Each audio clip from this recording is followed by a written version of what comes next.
Follow your star. Jiminy Cricket was a wanderer. He loved to he loved the independence, the excitement, and the simplicity of his way of life.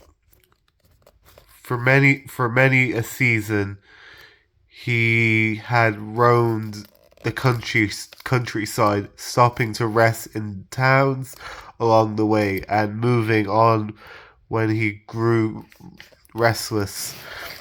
But lately, Jiminy Cricket had noticed that there was one thing missing from his vagabond lifestyle: a purpose. Camping one night by the side of the road, he sat on his sleeping bag and gazed into into his campfire. I wonder what it would feel like to be really helpful to someone, he said. Jiminy lay on his sleeping bag and tried to get comfortable on the hard ground as he gazed up in into the starry night sky. Sorry, as his eyes scanned in many tiny points of light, one star to the south jumped out at him and seemed to shine brighter than all the rest. Say, is that a wishing star? He wondered aloud. Since he couldn't know for certain, he decided it would be best to make a wish on it, just in case. Wishing star, he said, I wish to find a place where I can make a difference and do a bit of good. Then his wish made, Jiminy Cricket deaf suddenly felt a strange impulse, an urge to get up, gather his things, and follow that star.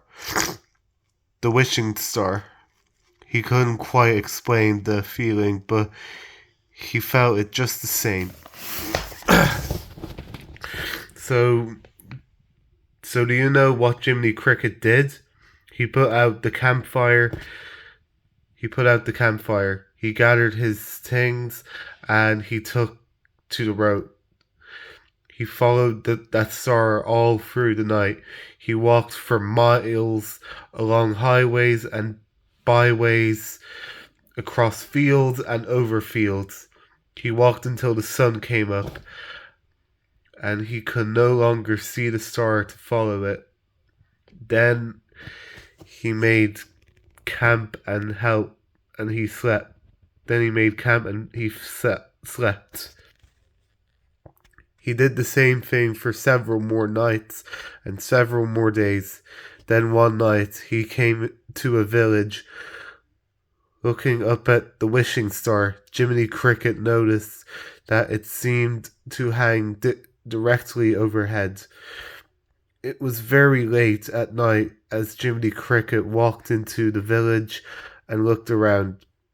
Every window of every house was dark, except for one window in a shop that at the end of the street. So Jiminy Cricket hopped over to the window. Peering inside, he saw that it was a wooden carver's workshop, dimly lit by the embers of a fire dying in the fireplace. It seemed a warm and pleasant place to stop for the night.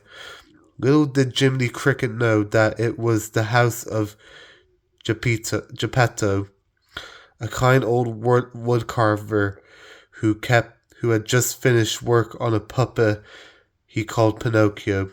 And little did he know that he had just found a place where he would do more than just than just a bit of good.